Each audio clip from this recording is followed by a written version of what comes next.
안녕하세요. 오늘의 데일리 뉴스레터에 오신 것을 환영합니다. 1. 긴급한 제안. 2. 스페셜 플랜이 활성화됩니다. 3. 한국에 대한 예언. 한번 진실을 알아봅시다. 이란의 국가 목표는 중동 지역을 아우르는 단일 국가를 건설하는 것으로 강력한 군사적 무장을 제1의 목표로 내세우며 자체적인 핵 개발과 탄도미사일 개발 등 군사력 개발을 최우선 국책과제로 두고 있습니다. 그 결과 미국을 비롯한 서방국들의 제재를 받고 있어 현재는 이란과의 모든 교류가 끊어진 상황입니다. 우선 이란의 1인당 국민소득 GDP는 2,200달러로 베트남의 국민소득 2,800달러보다 월등히 낮습니다. 동남아시아의 라오스 2,600달러보다도 낮으며 심지어는 아프리카 가나의 2,300달러보다도 낮습니다. 이란은 상상 이상으로 가난한 국가이지만 그럼에도 불구하고 중동 지역을 통일해 고대 페르시아 왕국의 명성을 되찾겠다는 목표를 가지고 핵 개발과 탄도미사일 개발에 열중하고 있습니다. 이렇다 보니 자연스럽게 예산이 부족할 수밖에 없는데요. 이란은 몇 년 전부터 한국을 향해 미납된 원유 수출 대금 70억 달러를 갚으라며 재촉하고 있습니다. 70억 달러는 우리 돈 9조 원 수준으로 한국에게는 적은 금액일 수 있지만 이란에게는 매우 큰 금액입니다. 한국이 이란에게 석유를 수입하고도 대금 지급을 미루고 있는 이유는 국제사회의 이란 제재 때문입니다. 국제사회의 제재를 어기고 이란과 거래한다면 미국 내 자산이 동결되고 미국 달러를 이용하는 결제망에서 퇴출되는 등 강력한 조치를 받게 됩니다. 이란은 핵미사일 개발로 인해 고립을 자초하고 더 나아가 한국 선박의 호르무즈 해협 출입을 차단하겠다는 엄포를 놓고 있습니다. 그런데 이렇게 한국에게 배타적이었던 이란이 최근 동맹이라 믿었던 중국에게 뒤통수를 당한 뒤 한국에게 석유를 무상으로 제공하는 방안을 적극 검토 중이라는 소식이 전해지고 있습니다. 이란의 국수주의 언론사에서는 지난번처럼 호르무즈 해협을 출입하는 한국 선박을 납포해서라도 동결 자금을 받아내야 한다는 등 강경한 주장을 했었지만 순식간에 태도를 바꾸면서 한국에게 석유를 무상으로 제공해야 한다는 발표를 하고 있습니다. 중국에게 크게 대인 이란이 무슨 이유에서 이런 발언을 하게 된 것인지 그리고 한국에게 얼마나 이익이 되는지까지 자세히 알아보겠습니다. 국제사회의 관심이 러시아 우크라이나에 쏠린 틈을 타 이란과 거래하던 기업들이 미국 재무부에 의해 무더기로 발각되었고 한국 시간 7월 11일부터 제재가 실행됩니다. 여기엔 홍콩을 포함한 중국 기업 11곳이 포함되었는데 그동안 이란이 자랑하던 회색지대 무역이 미국에 의해 완전히 파악되고 있었다는 뜻이기도 합니다. 지난 5월까지만 해도 이란의 석유부 장관은 미국이 생각할 수 없는 경로로 원유를 판매하고 있다며 하루 150만 배럴의 원유를 수출하고 있다고 밝혔습니다. 이란이 주장하는 회색 시장은 공식적인 석유 거래소를 통한 판매가 아니라 추적과 감시가 어려운 직거래를 이용한 시장으로 미국의 제재를 피하기 위해 활용되고 있습니다.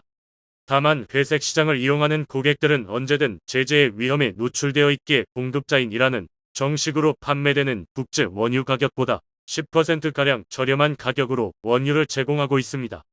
업계 관계자들은 이란이 수출하는 원유의 상당수는 해상에서 환적하여 중국에 공급되는 것으로 파악하고 있습니다. 하지만 최근 중국은 이란산 석유 가격을 시장 가격보다 20% 이상 낮게 부르며 배짱을 부리고 있는데요. 그럴 만한 이유가 있습니다. 중국은 러시아 우크라이나 상황으로 상당한 반사 이익을 보고 있기 때문입니다. 국제사회의 제재를 받은 러시아 측이 이란과 비슷하게 시장 가격보다 헐값으로 원유와 천연가스 등 에너지를 공급해 중국에서 대량으로 사들이고 있기 때문입니다. 이렇게 공급되는 러시아산 석유와 천연가스는 시장 가격보다 10%가량 저렴하다고 알려졌습니다. 이미 러시아산 에너지로 풍족해진 중국은 이란산 원유는 러시아산보다 유통거리가 길어 원가 상승의 요인이 있다며 러시아산보다 저렴한 가격으로 공급해달라 요구하고 있습니다. 이란은 중국이 아니면 석유를 대량으로 수출할 곳이 마땅치 않기 때문에 국제표준 가격보다 저렴한 것은 물론이고 러시아 원유보다 저렴한 가격에 헐값으로 석유를 넘기고 있습니다. 이란이 울며 겨자 먹기로 러시아산보다 낮은 가격에 판매하자 중국은 러시아를 압박해 이란과 비슷한 수준으로 가격을 낮추라며 요구하고 있습니다. 중국이 자신의 동맹국이라 말하던 러시아와 이란을 이용해 막대한 경제적 이익을 보는 와중에 이란은 특단의 조치를 준비하고 있습니다. 기존의 핵심 고객이던 한국에게 원유를 무상으로 제공하고 수출 대금은 나중에 제재가 풀리면 받겠다는 것입니다.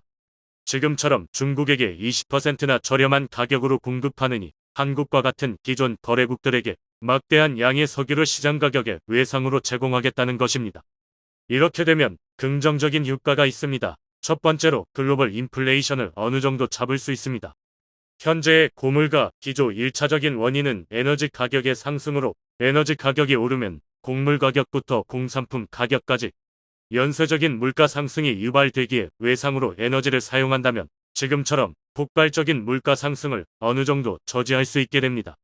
이란이 현재 제재를 받는 국가이지만 이런 방법이 가능하다고 보여지는 이유가 있습니다. 6월 초 바이든 대통령은 미국 내 휘발유 가격이 지난해보다 2배 이상 상승하는 등 사상 최고치를 기록하며 러시아산 원유를 헐값으로 낮춘 뒤에 구매하는 방안을 검토 중이라고 밝혔습니다. 해당 사실은 블룸버그 통신이 보도했으며 미 국무부에서는 우크라이나 상황도 중요하지만 글로벌 인플레이션과 고물가 상황을 잡는 것도 중요하다며 현재의 비정상적인 에너지 가격은 대부분 제재에서 비롯되고 있다고 판단해 제재를 부분적으로 완화하는 것을 검토 중에 있습니다. 미국에서 제재 완화 운을 띄우자 이란이 즉각적으로 반응했습니다. 이란의 석유 장관은 석유 매장량 3위인 자국에 대한 제재를 해제하는 게 국제 원유 가격을 낮추고 인플레이션을 해결할 수 있는 유일한 길이라고 응답했습니다. 두 번째로 이란이 석유 외상 정책을 실시하면 핵 개발 포기와 탄도미사일 개발 포기가 자연스럽게 따라올 수밖에 없다는 것입니다. 이란이 돌려받지 못한 석유 결제 대금 중 가장 큰 비중을 차지하는 것은 한국으로 무려 70억 달러에 달합니다. 한때 한국은 이란산 석유를 20% 가까이 수입했을 정도로 큰손 국가였기에 이란이 한국에게 석유 외상 정책을 실시하면 단기간에 수백억 달러의 결제 대금이 쌓이게 됩니다. 이란의 석유를 외상으로 사용하면 한국에게도 좋은 점이 있습니다. 현재 국제적인 고금리 현상으로 가계는 물론이고 기업들의 이자 부담도 늘어나는 와중에 석유를 외상으로 사용한다는 것은 사실상 무이자로 수십조 원을 빌려서 사용하는 것과 마찬가지입니다. 이란이 석유 외상 정책을 실시하고 나서 국제사회에 늦게 복귀하면 복귀할수록 한국은 더 오랜 기간 무이자로 석유를 사용하는 것이기에 굉장한 이득을 볼 수밖에 없습니다. 심지어 이란으로서도 굉장히 남는 장사입니다. 현재 미국의 제재를 피해 중국에게 20%나 저렴한 가격으로 헐값의 에너지를 공급하지 않아도 되며 뿐만 아니라 이란과의 석유 거래가 발각된 기업들은 해당 계좌가 동결되기 때문에 지금도 사실상 외상거래나 다름없는 판매를 하고 있습니다. 이런 상황이 반복된다면 이란은 중국이라는 시장에 한정되어 을의 입장이 될 수밖에 없기에 외상거래를 한국으로 확장해 살 길을 도모하겠다는 뜻입니다. 게다가 다른 국가들이라면 외상거래를 하는 경우 나중에 제재가 풀리더라도 결제 대금을 지급받지 못하는 경우가 생길 수 있지만 한국은 국가적인 신용도가 좋고 한때 이란산 원유를 20% 이상 수입하던 단골 고객이기에 완전히 신뢰할 수 있다는 것입니다. 이 밖에도 중요한 이유가 있습니다. 지금처럼 악조건 속에서도 한국에 대한 이란의 신뢰도는 그 어느 때보다 매우 높은 상황입니다.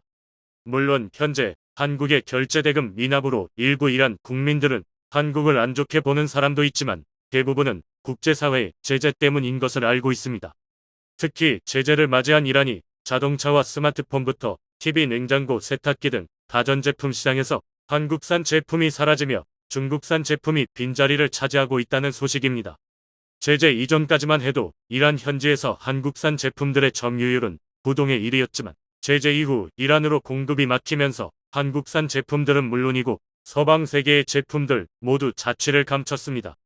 자연스럽게 이란 현지에선 중국산 저렴한 제품들이 자리를 잡게 되었고 이란의 상류층이나 고위층에선 한국 제품을 인접 국가들로부터 직수입하여 사용하는 등 한국산 제품이 굉장히 귀해진 상황입니다.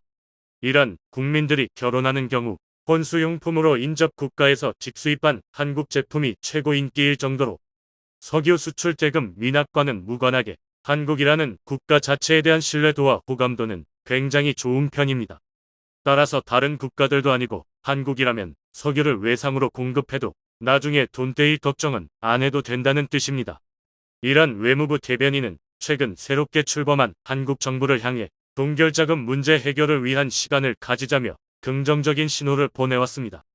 이어서 미국과의 핵 협상에서도 좋은 합의를 이룰 준비가 되었다며 미국이 책임있는 행동을 보인다면 이란은 단기간에 좋은 결과를 낼 수 있다는 등 핵합의에 적극적으로 나오겠다는 의사를 내비쳤습니다. 하지만 이란이 끝까지 핵 개발을 포기하지 않고 핵 포기에 미온적으로 나온다면 그 이유는 동결 자금이 매우 적어서 일 것입니다.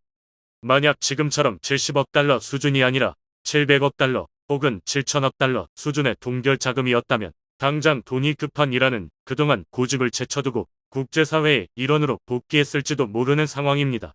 그런 의미에서 이란의 석유 외상 정책은 동결자금 금액을 늘려 이란의 국제사회 복귀를 촉진할 수 있는 촉매제 역할이 될 가능성이 높습니다. 지금으로부터 40년 전 그 어떠한 힌트 없이 2022년에 벌어지고 있는 일들을 정확하게 맞춘 미국의 예언가가 충격적인 새로운 예언을 남겼다고 합니다. 그는 대한민국의 미래에 대해 언급했다고 하는데요. 2045년에 이르러 대한민국이 세계 최강대국으로 거듭난다는 주장을 펼쳤다고 합니다. 대체 무슨 내용의 예언인지 지금부터 자세하게 설명해 드리겠습니다. 1965년 영국의 수학자이자 통계학자인 어빙 존 굿은 미래에 지능 폭발이 일어날 것으로 예측하며 초지능형 기계 울트라 인텔리전 머신의 존재를 암시했죠. 인간의 모든 지적 활동을 훨씬 능가할 수 있는 기계의 등장. 그의 예측에 따르면 만약 기계가 초지능을 가지게 될 경우 압도적인 계산 능력으로 미래를 예측할 수 있을 것으로 내다봤죠. 그러나 그의 예측과는 달리 50년이 넘는 시간이 흘러도 기계가 인간 사회의 미래를 예측할 정도로 발전하진 못했습니다. 심지어 어떤 과학자들은 불가능한 꿈이라고 얘기하면서 비관적인 전망을 내놓았습니다. 반면 기계와 달리 인간은 소름 끼칠 정도로 정확하게 미래를 예측하는 모습을 종종 보여주곤 하는데요. 소위 말하는 예언가들은 미래에서 온 것처럼 정확하게 미래의 모습을 예언했습니다. 그 중에서도 놀라운 정확성으로 미래를 예언하는 한 인물이 있는데요. 바로 딘 군츠라는 인물입니다. 소설가로도 활동하는 그는 1981년 어둠의 눈이라는 책을 출간했는데요. 그가 출간한 소설에는 놀라운 내용이 담겨 있었습니다. 지금으로부터 약 40년 뒤에 코로나 바이러스가 창궐, 지구상의 사람들이 코로나로 인해 고통받을 것을 묘사한 것입니다.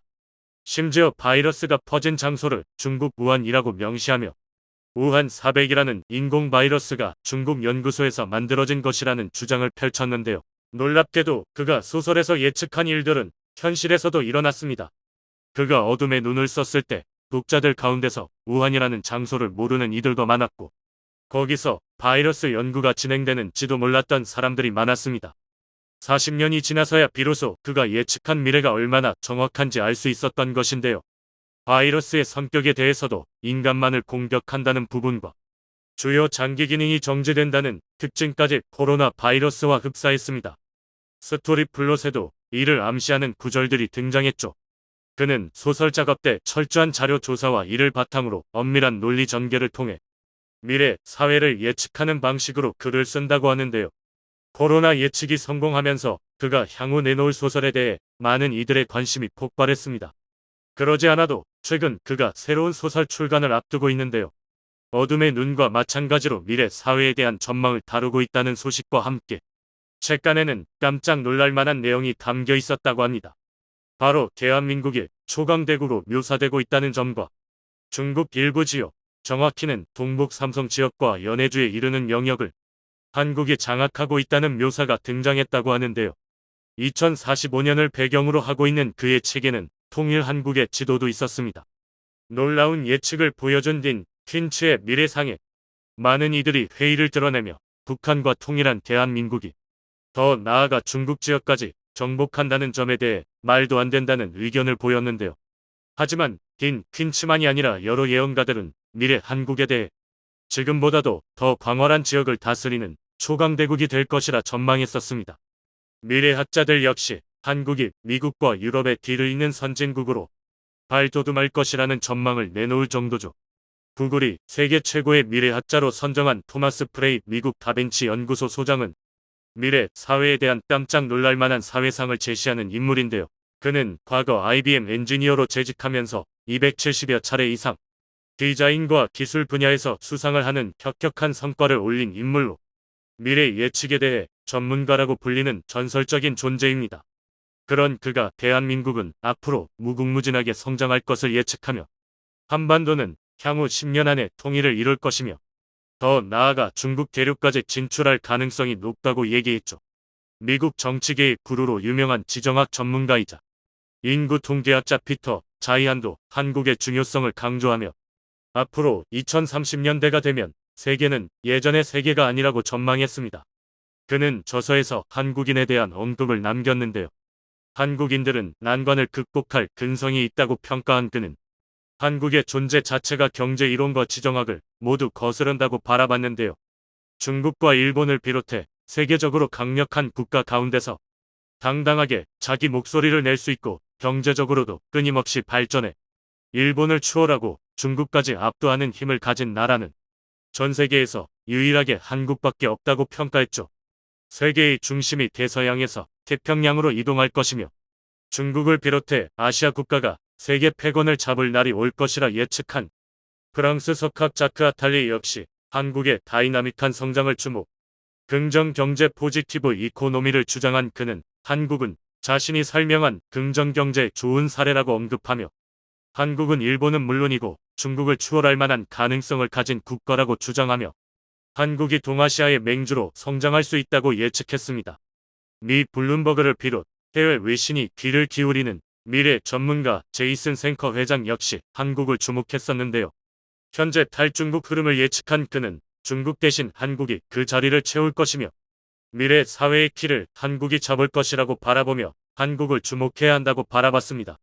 한국의 고승이자 여러 예언의 정확성으로 화제를 불러모았던 탄어 스님 역시 늘 한반도가 세계의 중심이 된다고 말하며 국제적인 권능의 지도자의 출현을 암시했는데요.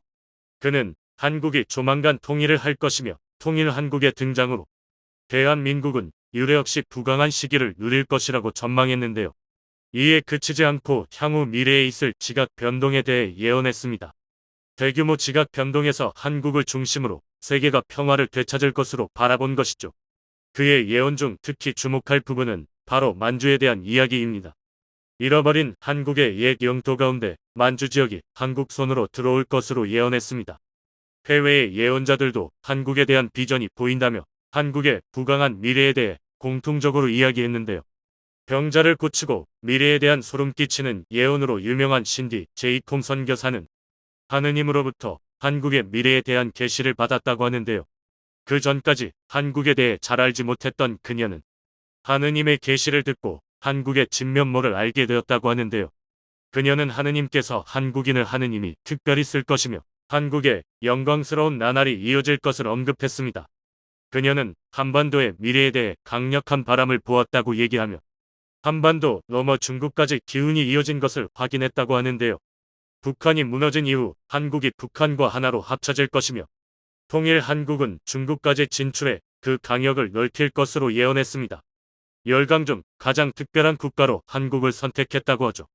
조선시대 정감록에서도 한국의 미래를 예언하며 한국이 지금보다도 더 큰 나라가 될 것을 암시했죠. 미래학자들을 비롯해 예언가들 모두 한국이 지금보다도 더 큰 나라가 될 것을 공통적으로 이야기하고 있습니다. 이미 대한민국은 경제 수준만 따져보면 세계 10위권에 들었으며 군사력은 세계 6위에 해당하는 놀라운 업적을 이루었습니다. 전통적으로 선진국이라 평가받던 이탈리아보다 더 강력한 국가라는 평가를 받으며 기록을 갈아치우고 있죠. 반면 미국을 제치고 세계 최강 대국이 될 것으로 전망했던 중국은 코로나로 인해 주요 도시가 봉쇄되면서 여전히 바이러스의 영향 아래에서 벗어나지 못하고 있습니다. 고공성장을 거듭했던 과거와 달리 성장세도 뚜렷하게 둔화되었죠. 게다가 반도체를 비롯해 첨단 기술의 기술력도 부족한 것이 드러나 중국 각지에서는 중앙정부의 성장세에 불만을 품은 이들이 나타났습니다. 세계 그 어느 나라보다도 강한 통제를 하는 중국의 정책에도 불만을 품은 이들이 늘어나면서 중국은 무너지고 있습니다. 동북 삼성을 비롯해 만주 지역에서는 서서히 한계를 드러내는 중국 대신 성장하는 한국에게 붙자는 의견이 나올 정도로 중국은 실책을 거듭하고 있죠. 예언가들이 얘기한 한국의 미래가 몇 년 안에 현실로 나타날 수 있습니다. 하와이대 명예교수이자 세계적인 미래학자 짐 데이터는 코로나 이후 한국의 성장 속도에 감탄하며 대위기 이후 한국과 미국의 4가지 미래라는 보고서를 냈는데요. 한국의 현실에 대해 누구보다도 냉정하게 바라보는 그는 그 어느 때보다 전 세계적으로 주목을 받고 있는 지금, 한국의 기세는 다른 어떤 나라들보다 강하다고 평가하며 다양한 국가들이 한국을 롤모델로 삼고 있다는 이야기를 했죠. 그조차도 한국의 통일에 대해 언급하면서 미래에 한국이 중국 일부까지 차지할 수 있다는 관측을 내놓았습니다. 향후 한국의 미래는 상상 그 이상이라고 볼 수 있죠. 유엔에서 최초로 개발도상국 지위에서 선진국으로 거듭난 대한민국. 예언가들의 예측처럼 한국이 북한을 통일하고 동북 삼성과 연해주까지 손에 넣어 최강대국으로 군림할 수 있기를 기원해 보겠습니다. 시청해주셔서 감사합니다.